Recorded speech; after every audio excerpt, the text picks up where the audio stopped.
Okay, hey guys, welcome back to our AP Government / AP Lang weekly current events update. I'm Fatma Raja. I'm Brandon Wu, and I guess we'll get started.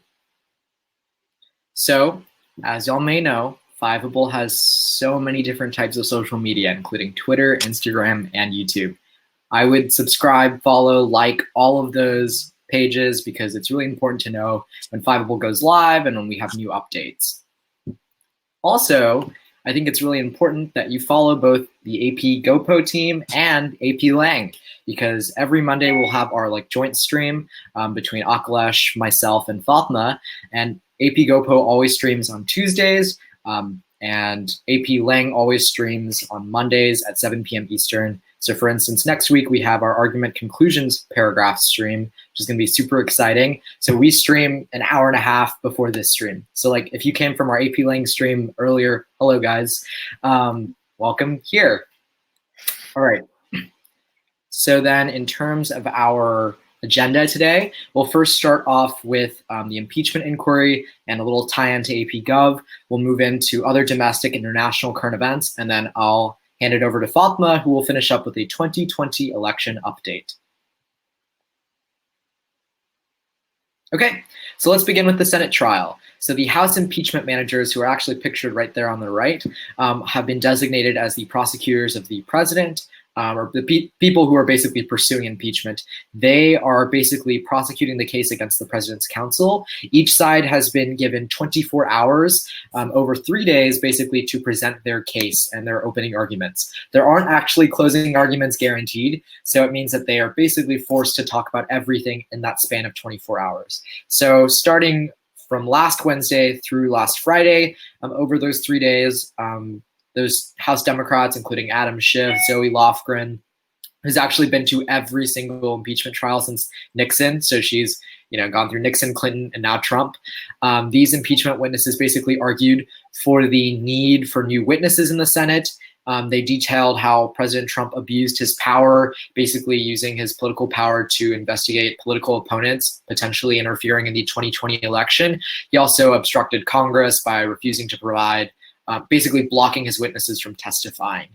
In addition, one thing that was a little bit controversial was that impeachment manager Adam Schiff said that Republican senators had their heads on a pike, according to a CBS News report, if they were to oppose President Trump. And that led multiple moderate Republican senators saying that that was offensive and it went too far. We're basically saying that the Senate trial, in terms of the impeachment managers, that's finished up. So starting this week, starting on Saturday, actually, through today, tomorrow, and the next few days, will actually be the president's defense counsel who will be presenting their case. So you might be asking, what's happening right now? And what's happening right now is that the former National Security Advisor, John Bolton, had actually portions of his book leaked. Basically, it wasn't him leaking the book. It was someone found out and the New York Times published it. And President Trump confessed to stalling Ukraine aid to force investigation of Joe or Hunter Biden. And Jenna, I will answer your question in just a second. So Susan Collins of Maine and Mitt Romney of Utah have now said that they're more inclined to vote for witnesses, because that's the big debate that's going on. Basically, in past trials, people have said that, it's the House's impeachment case, because as you may or may not know, for all of you AP government students, that impeachment happens in the House, but they vote to convict in the Senate. So many are like, why are you introducing new evidence if all we're doing is convicting? You should have done that in the House. But then the kind of counter argument to that is, the president and people like John Bolton refuse to testify in the House, so they have to do it in the Senate. So that's kind of the debate that's going on. So basically, Democrats are trying to swing for Republican senators to defect to their side in order for witnesses to be called. And Republicans are suggesting that if witnesses were to be called, they might call the Bidens up to the stand, or Adam Schiff, and have them testify, basically to make it as fair and impartial as possible. In addition, some of the members of President Trump's defense counsel, Ken Starr, who's actually the prosecutor against Bill Clinton in the 2000s, Pat Cipollone, I might have said that wrong, and Jane Raskin brought up the fact that the House didn't subpoena Giuliani, they didn't go through the courts, so it wasn't necessarily obstruction of Congress. They were also arguing that President Trump didn't abuse his power because it's in your full right as president to investigate corruption. And yeah, it's they were basically arguing that they have executive privilege to prevent witnesses and evidence from being in the trial. And also, many of the key arguments of the House impeachment managers was that aid was held up and that the meeting, the quid pro quo that was supposed to happen, Ukraine's investigations of Hunter Biden and President Trump giving Ukraine a White House meeting, they basically said that, oh, the meeting still happened, it just was at the UN and it was for 5 minutes. It's an interesting argument per se. Oh, right. And just to interject really quickly, this idea of executive privilege that Brandon is talking about is that conversations between the president and his advisors should stay confidential, so the president can actually receive impartial advice and not be constantly scared of Congress just subpoenaing for what's being said in the executive branch. To answer Jenna's question, she asked, how do you as a student stay so up to date on the US government events? That is a fantastic question. The first thing is I listen to so many podcasts, and I highly recommend that you do too. There's this great app, it's called Overcast. Don't use the Apple Podcasts app, it's not that great. But you can listen to NPR's Up First, New York Times is The Daily, Vox's Today Explained, Washington Post Explained. I'll link that all below because I am an avid listener of podcasts. So every single day on my drive to school, or when I was a freshman and sophomore when I took the bus, I would just listen to news podcasts.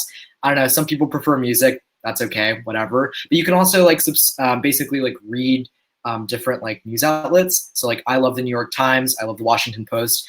There are more and some people I know read both liberal and conservative news outlets. So they subscribe to the Washington Examiner and Washington Times, in addition to Vox and Slate. So yeah, that's how I stay up to date on government events. And Ashley, you said it's going to end up being voted on along party lines.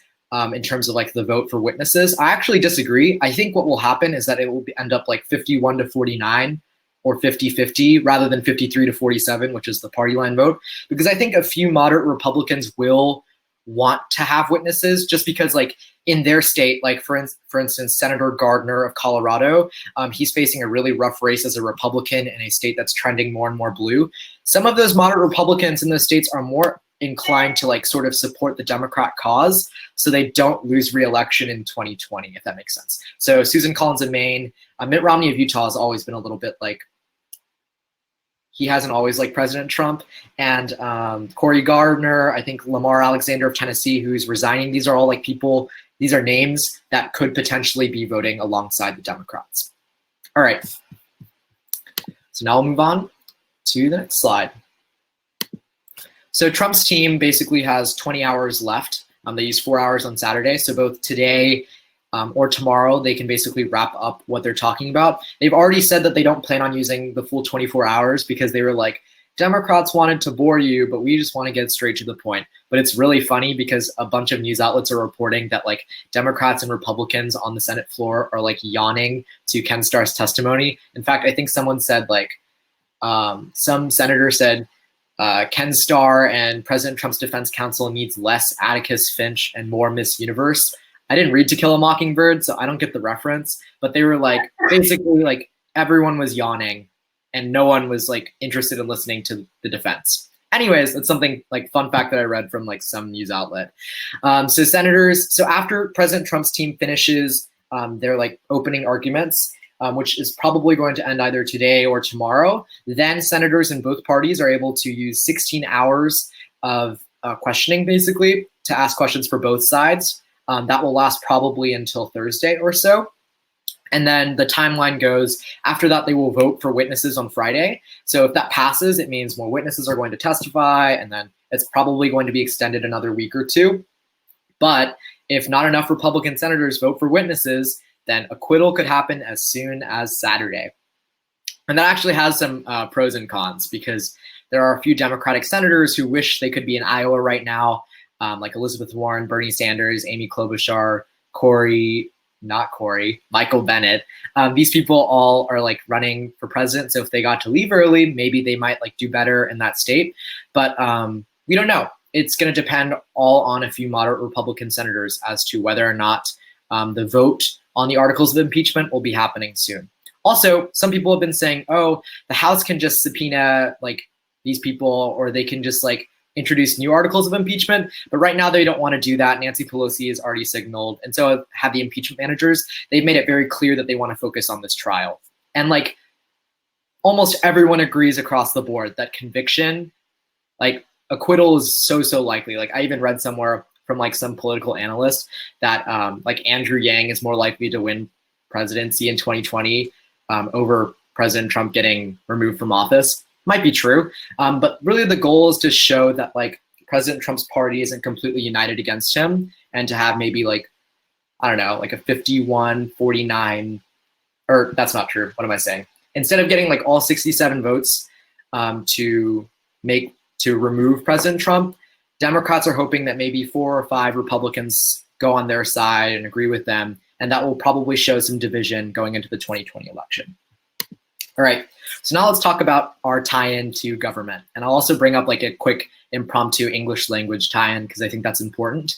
So Federalist 51, which I actually learned today in my Gov class, outlines the necessity for each department to have like a will of its own, and how the weakness of the executive branch may require that it should be fortified. In addition, like impeachment taken against public officials is basically to like make sure checks and balances materializes. So I think like, you know, when studying your foundational documents, like this shows a real world implication of how our founding fathers like establishment of our government is materializing in real time as we speak. Also, in terms of AP English language, I think you could definitely use impeachment and some of the current events that I'm going to discuss in a bit about as like evidence and commentary for your different types of argument prompts, maybe even your synthesis prompts. I think it would really demonstrate like, you know, your knowledge of what's happening in our world today. And impeachment is like talked about almost universally. So it's like, it's probably something good to know. All right, so let's go to some domestic events. So as you may have heard from many people, Kobe Bryant and his family unfortunately passed away on Sunday in a helicopter crash. That has shown remarkable international, like, backlash is not the right word, but like international grief, I guess. Like even like people in China were like at a vigil for him. Yeah. Also, the Supreme Court ruled 5-4 that the Trump administration could penalize immigrants who rely on temporary assistance from the state or federal government. That's something that hasn't been covered very much because of the impeachment proceedings. But basically, there's this rule. I think it's called public offering, in which you can deny immigrants from coming in the country if their socioeconomic status requires them to use like food stamps or government programs. So as of right now, I believe the government can expand their power. So President Trump's administration, especially his Department of Homeland Security, they've been trying to restrict legal immigration. And this is one more avenue in which they're kind of making sure that the people who are coming in make a lot of money, they can survive on their own. Also, Prince Andrew basically was a part of the Jeffrey Epstein inquiry, which is a big part of the Me Too movement, in which like rich, powerful men have been found out to have like sexually harassed women and then gotten away with it. We've seen that one person who could potentially be involved is Prince Andrew of the British royal family, but U.S. officials have tried to get in contact with him for like months, but he just hasn't responded. So that's a little bit sketchy. Okay, and in terms of international events, if any of you happen to be taking like AP comparative government, this is probably relevant.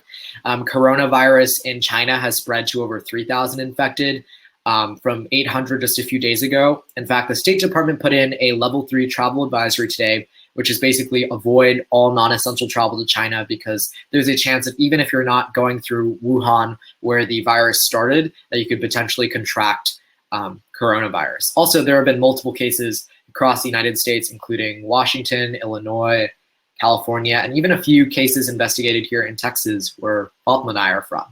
Also, the world's largest offshore wind farm is nearly complete, which is, it's sort of like a response to the whole argument that, wind is not easily harvestable, and that in order to like do anything offshore, you have to like do fracking or natural gas. Sort of a response to that. Also, US cities are losing 36 million trees a year due to like deforestation to like build residential properties. That sort of ties into the whole broad issue of climate change, and how man-made, like how the actions of humans and trying to like urbanize and prioritize the economy, that's led to a lot of environmental degradation, which is like raising the temperature of our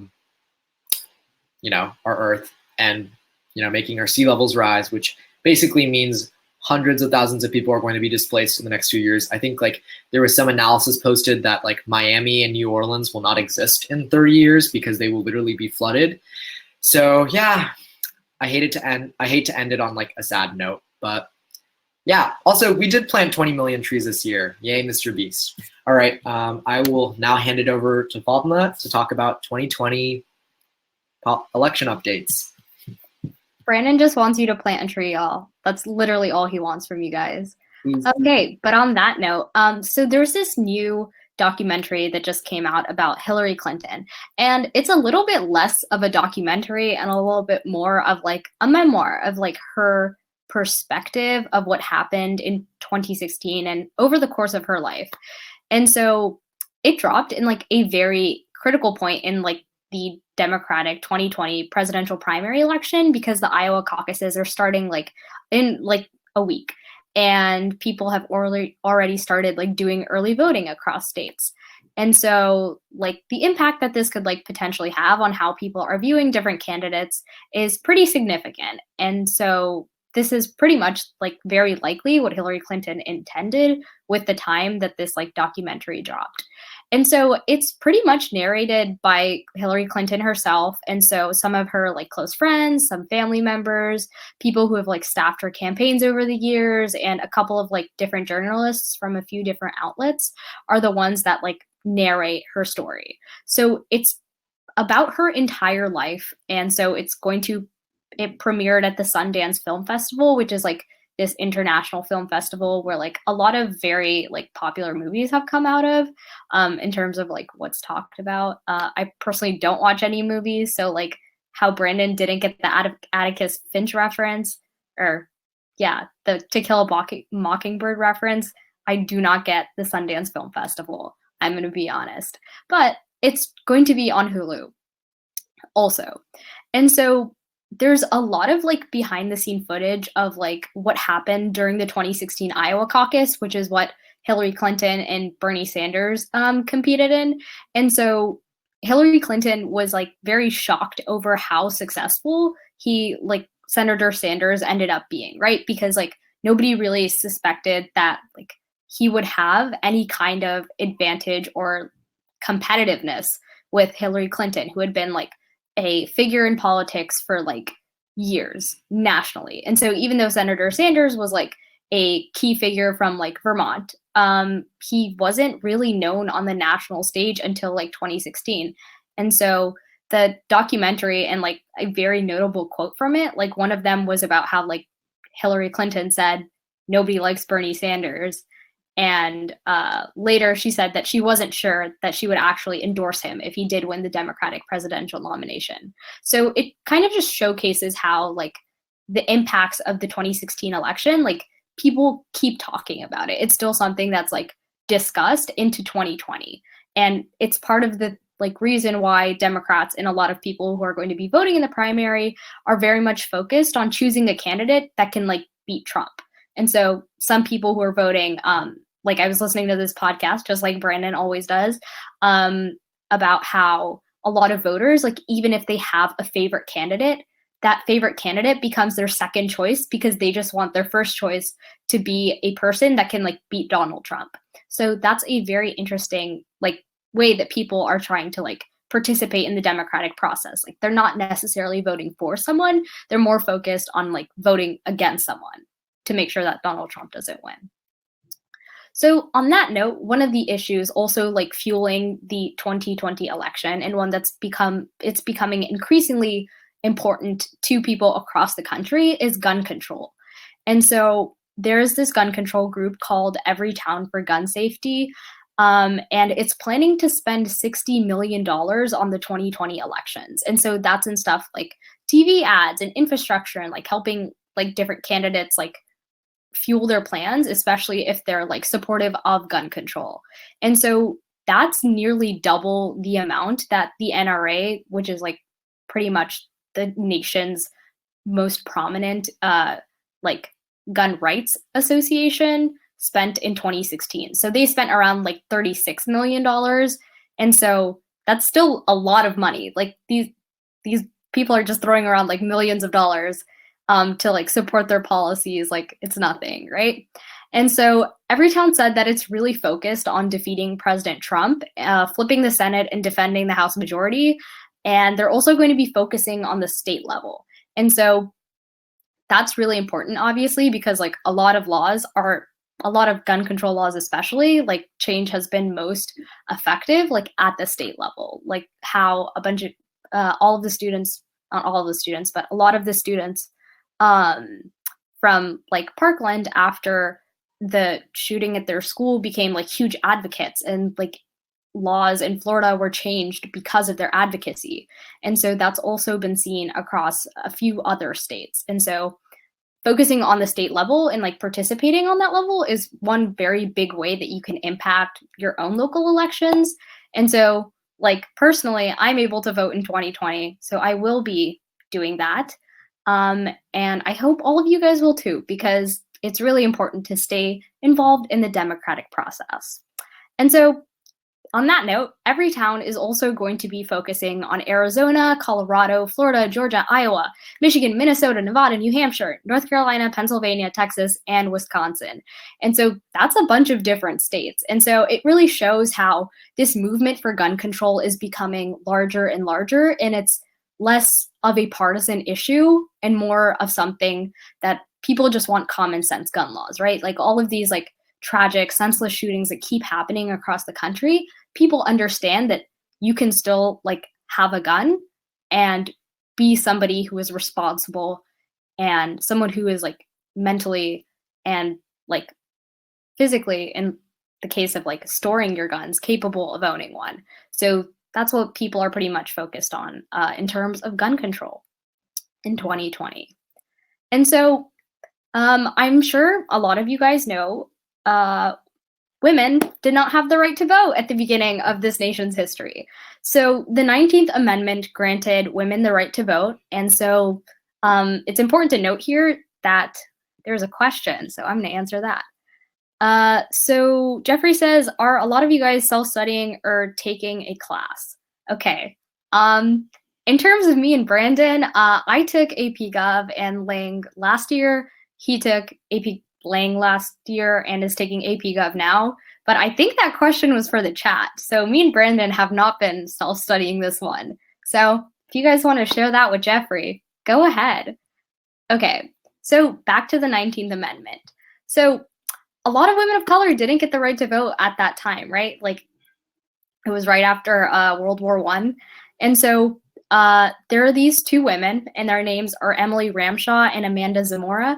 And so both of them worked in journalism in Texas for like the Texas Tribune. So like Lone Star State represent. They're launching this news organization called The 19th. And so they have nearly $5 million from funders like the guy who founded Craigslist, Craig Newmark, and Catherine Murdoch, who's like a very prominent climate change activist. And so they're launching this organization with just one reporter. And so her name is Erin Haynes. And so she used to work for the Associated Press, and she covered race and ethnicity issues. So what this organization and what like the news outlet will be focusing on is the intersection between gender and politics. So Emily Ramshaw, who's the CEO of the 19th, she said that this isn't the day's news, but pink. It's unique, original coverage about the roles of gender in politics and policy. And so they're reporting what every single policy and what these things mean for like the women's electorate. And so in terms of what fueled their desire to create a news outlet that focuses a lot on gender issues and current events that specifically affect women is the fact that like all of these major events, like how women who are in the suburbs and the Me Too movement, like all of that is changing how women are voting. And so like that's specifically what they wanted to talk about, because they feel that women's issues aren't really at the forefront of a lot of discussion in different news outlets. So they are launching a website, and it's called 19thnews.org if any of you guys are interested. But until it's fully built later in the year, they're going to be publishing their articles on the Washington Post's website. So if you guys are interested, feel free to check that out, because I think it's really interesting how there's a news organization focused entirely on reporting how gender and politics intersect and how those two things affect policy in people's lives and people's perception of what's happening in the world. So on that note, people are voting in early voting. So even though the Iowa caucuses are the thing that everyone starts talking about when whenever the election year starts, people start voting way before the Iowa caucuses. Thousands of people have like cast their ballots in different states, like Minnesota, for example, even before like February 3rd. So like caucuses, in case you weren't here in the last stream, is when people like physically gather, and like if you support like Bernie Sanders, you go to like the upper right corner of the room, and if you support Elizabeth Warren, you go to the upper left corner. And so they physically move in order to show support for whatever candidate people like actually want to be the nominee. And so that isn't what is happening in all of these like states where early voting is happening. People are just like casting their ballots. There's like no caucuses happening there. So like in Minnesota, over 200 people cast their ballots in person in like one county. And so 6,000 more had been like mailed in. And so that really shows that like people are like getting involved early, like before caucuses, before like the election like becomes like, oh my God, this person is in the lead. So yeah, stay involved, y'all. And so also there's this very interesting phenomenon that is happening that I read about like quite recently. And it's this idea. So Nina asks, what's the difference between a caucus and a primary? Well, Nina, let me tell you, you've come to the right place. So the difference between a caucus and a primary is pretty much like whether or not you're physically participating in it. So in a primary, you're just voting on a ballot, right? And so it's like, oh, I want Andrew Yang to be the nominee. And so you'll vote for him, cast your ballot, bam, you're done. But in a caucus, like specifically in Iowa, and the reason why the Iowa caucuses are so huge is because say like 100 people come to this like gym and they're like, we have a bunch of different opinions on who the nominee should be. And so people will like, they will take their bodies and walk to different parts in the room to show whichever candidate they support.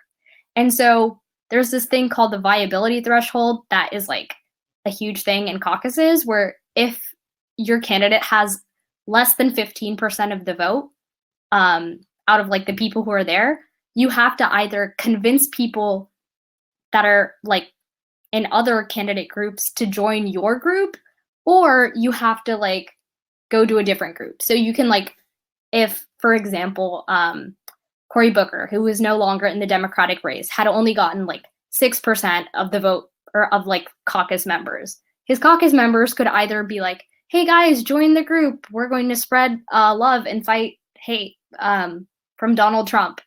Or they could choose to like go to Bernie Sanders' group or Amy Klobuchar's group. And so that's the difference between a caucus and a primary. In a primary, you're just casting a ballot and calling it a day. In a caucus, you're like talking to people. You're like, I want Amy Klobuchar to be the Democratic nominee, and I will fight for her, and walk to a different part of the room to show that I'm fighting for her. So yeah, you get to like talk to your neighbors about politics. So that's fun. And if you want to do it, move to Iowa and turn 18. Okay, so on that note, we're going to get back to the blue shift. So the blue shift is like, it's crazy because I literally just read about it like up in the past few days. So as more and more people are voting using like non-traditional voting methods, so that's things like absentee ballots and like mail-in ballots. So like sometimes if you're like not in the area or you're like not going to be here on election day, you can like request a mail-in ballot and you can just like vote early or something like that. And so you just send it in and they'll count your vote. There's this partisan split that's like showing up in a bunch of different states. So Democrats are using non-traditional voting methods like mail-in ballots and absentee ballots more than Republicans. And so this is pretty significant because last week we talked about this law in Pennsylvania where people who want to vote by mail can. And so that's a huge change because in last year and in previous elections, people who wanted to vote by mail in Pennsylvania had to like prove or like have a reason for why they wanted to do that, right? And why they couldn't like physically go vote in the polls. But now a bunch of people can just like request mail-in ballots. And so that means that more Democrats will likely be voting through like mail-in ballots, right? And so the reason why that's important is because mail-in ballots are counted oftentimes after those polling results in terms of like the polls have been like completed.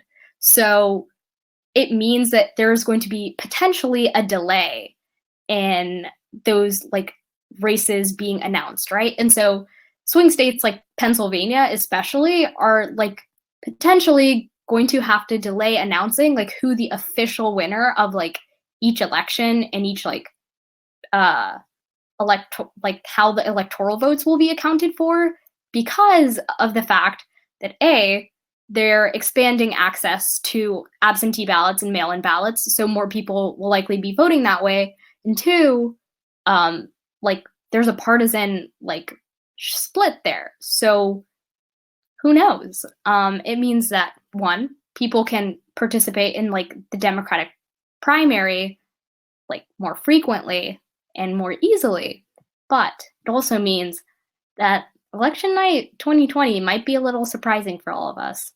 So on that note, make sure to follow our AP Gov and AP Lang teams. Me and Brandon and Akalesh will be back every Monday at 8:30 p.m. Eastern and 7:30 p.m. Central. And we'll talk to you guys about what's happening in terms of current events and what's happening in the 2020 election. And so AP Government will be streaming each Tuesday at 9 p.m. We'll be talking about civil liberties and the FRQ throughout this month. And then AP Lang will be streaming each Monday at 7 p.m. And so you might catch Brandon an hour before the stream. And they'll be talking about the argument essay. So thank you so much for joining us tonight. And yeah, if you guys have any questions. I'd love to answer Nina's. Sorry, Nina did ask a question. It was about Tom Steyer. I guess I'll answer first and then Fatima can, I'm sure she has extra stuff to say too. So it says, can I ask what state everyone lives in? The Democrat candidate Tom Steyer is heavily advertising here in South Carolina, and I'm wondering if people outside of South Carolina are hearing his advertisement as much as I am, which is at least once a day. And then Ashley also says, I've been seeing a lot of ads for Mike Bloomberg.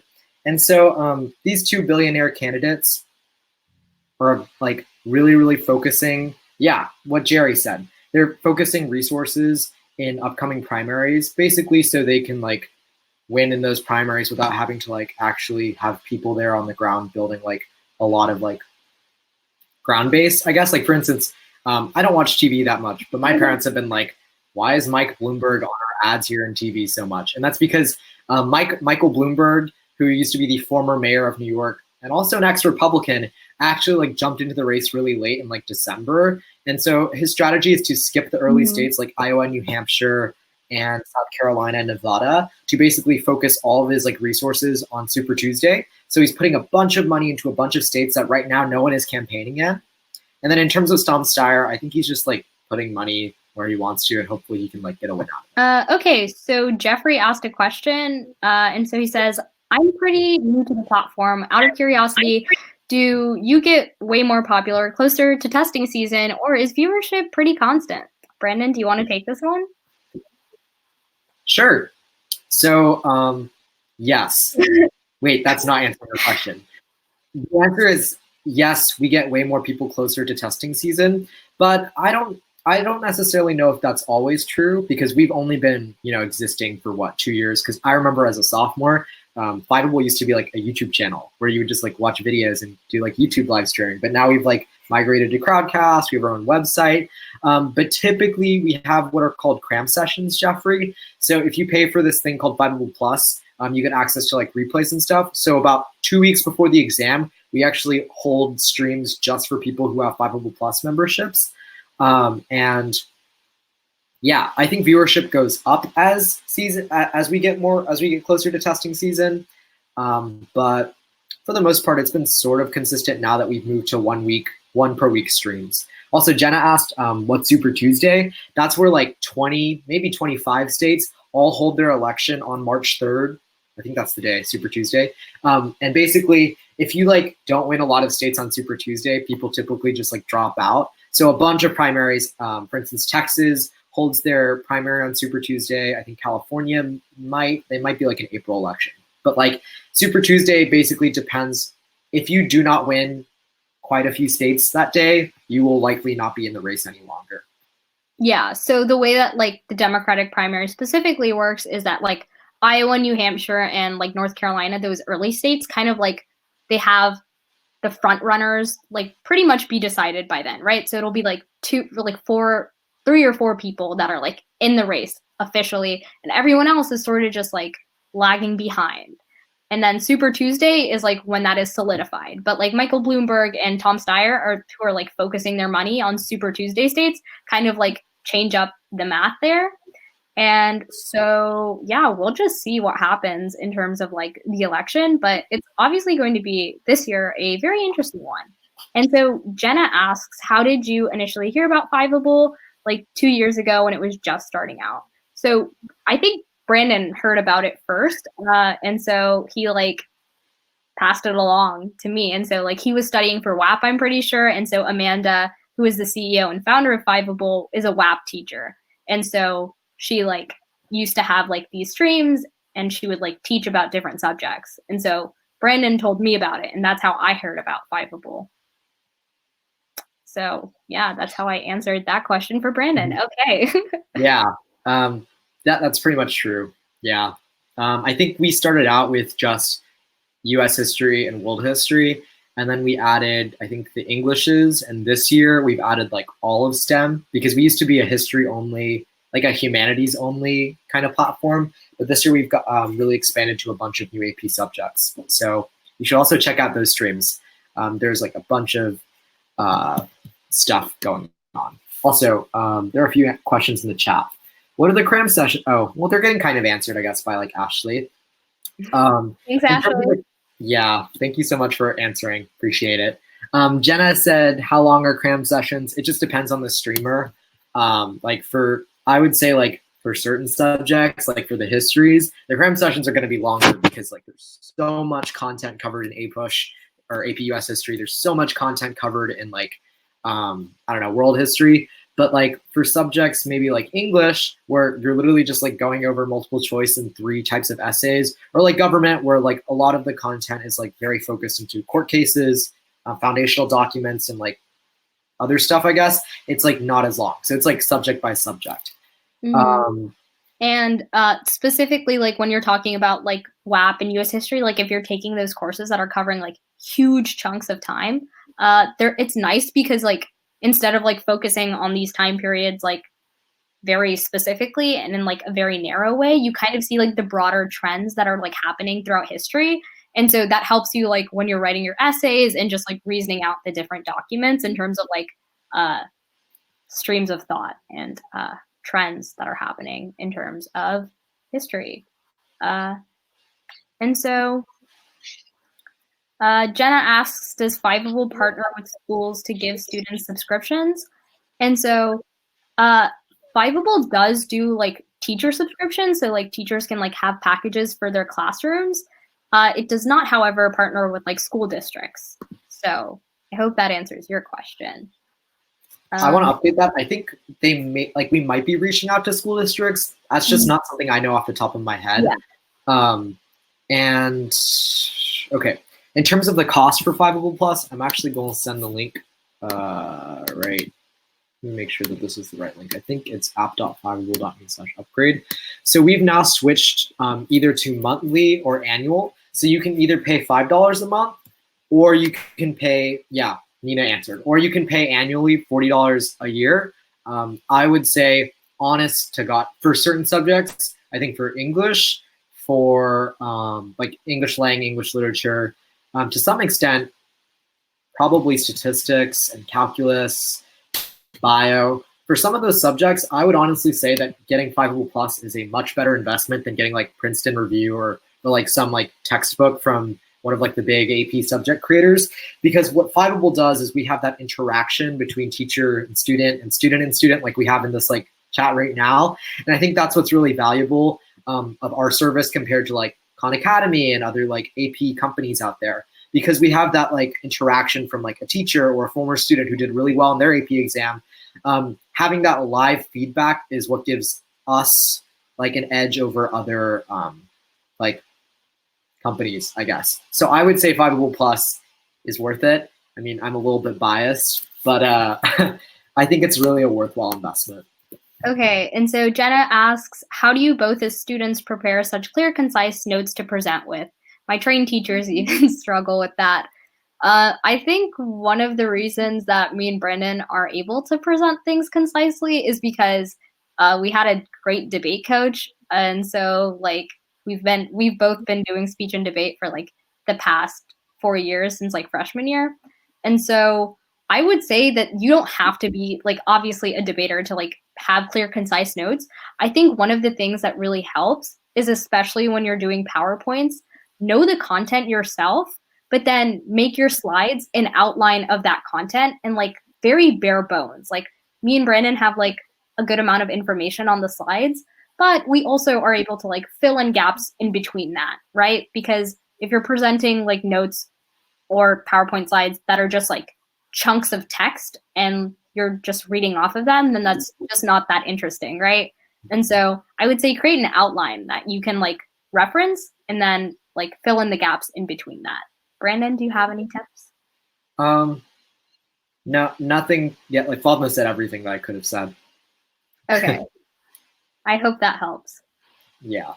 By the way, guys, you can ask like I guess this has turned into like a de facto Q&A, but honestly, like that's the point of our new stream system. We want it to be very like, y'all ask us questions and we'll be happy to answer them. So if you have any questions over like Gov, Lang, Fiveable, anything like AP subject related, I think Fatima and I combined have taken like most of the AP subjects, besides like Euro, and I think that's it. I think we've taken almost like environmental science. Yeah, environmental science. But like we'd be happy to answer questions because like that's what we're here for. Yeah. Okay. So it seems like there is a lull in the conversation. And so assuming that none of you guys have any more questions, me and Brandon will be signing off. Hope to see you guys next week and can't wait for the next stream, guys. Thank you. Thank you so much. Bye.